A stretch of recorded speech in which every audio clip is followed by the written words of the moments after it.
Okay, quick video on some pinstriping brushes. This was the staple in the industry back in the day. This is a number 2 Grumbacher. You see the hair? I mean, that was a mop. Boy, you could run a line. Good thick line around a coach. Here's a good brush. The good thing about it is, aside from the hair, the square handle always felt you could always control the curves really well, just because you knew the flat sides. You could control it really well. The later Grumbachers, here's this one.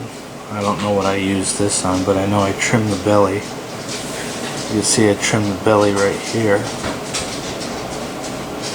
I don't know what job I used that on. It was probably a long time ago. This is a narrower 00 Grumbacher 1010. But you see, these things all load up when you get the viscosity of your paint correct. These hairs load up and it works just like a quill. Same kind of principle. These mops, this is an unnamed Grumbacher knockoff. Still had a square handle. I don't think that's a Grumbacher. No, wasn't made as well. But it's still a good brush. These Kafkas rock. These have this one's a 0. It's got a lot of hair on it. That'll load up. You can run a long line with that.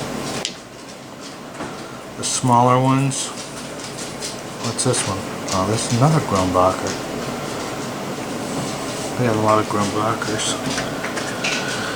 These unnamed ones, they used to sell in the auto parts stores, auto bodies. They worked well.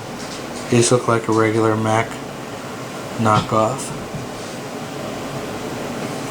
But this one's dry. Once you load it up here, I'll oil that up. You saw what it looked like a minute ago. And you go ahead and oil that up. Now you got a little razor blade going on there. See? That's how that works. And these are a lot of fun too. These, this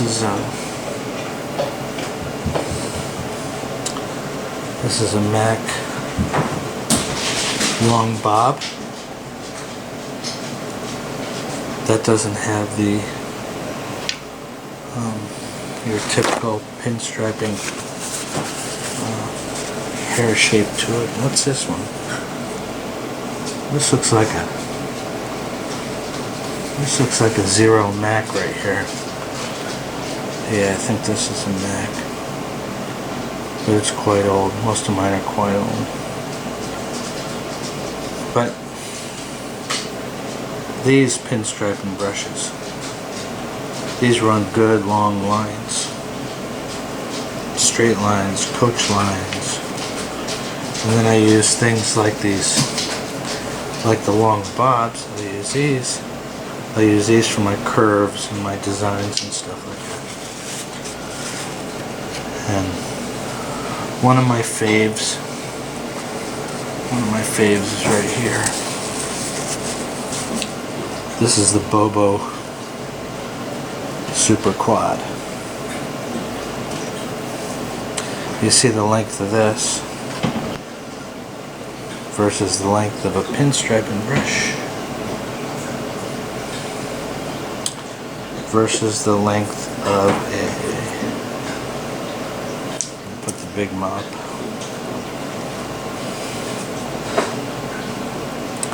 Each one has its job. You will find when you start buying and collecting these. You'll have the lettering quills. I got some old Lucos in here. I've got some. What's this one? I think this is a Luco. Luco quill.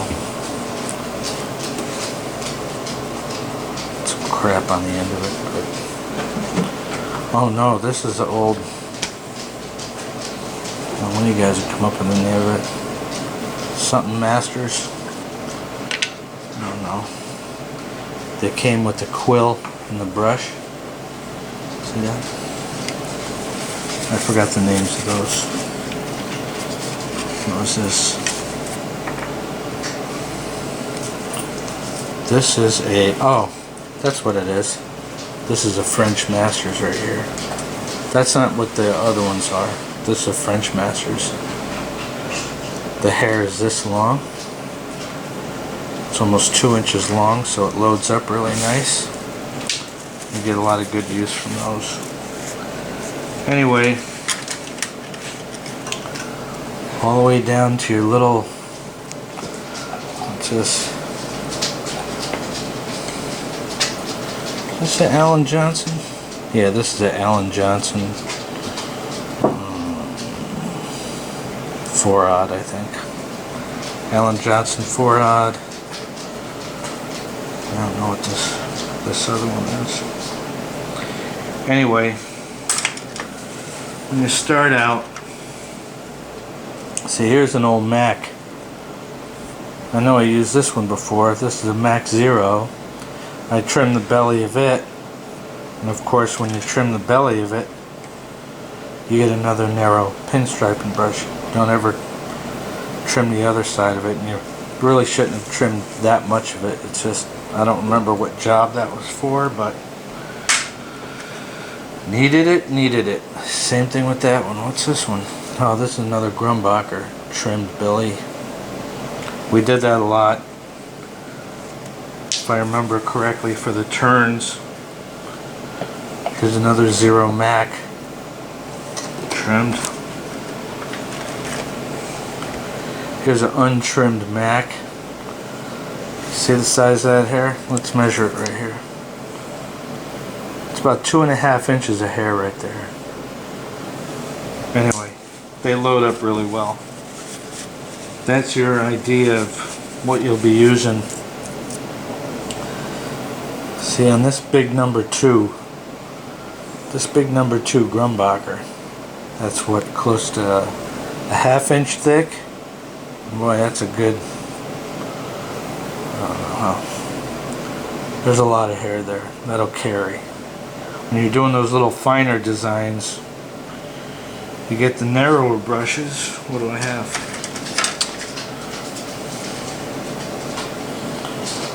So you could see on this Mac,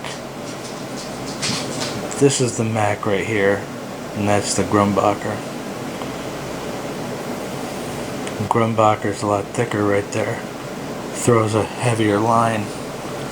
A lot of people are using the thinner ones to come up with the designs.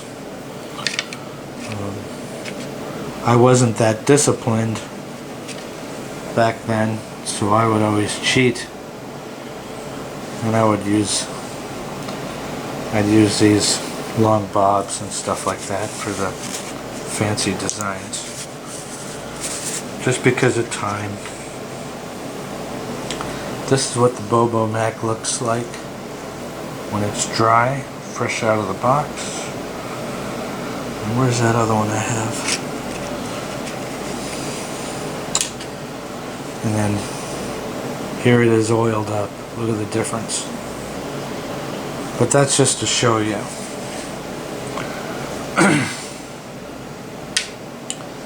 When you see one in the package and it's got a lot of hair, you're going to say, oh boy, what am I going to do with all that? Well, it thins out real quick. Just like it's like a lettering quill.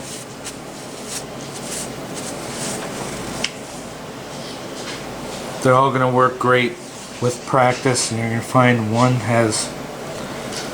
each one will have their own purpose. So get out there, practice, and enjoy. Thanks for watching.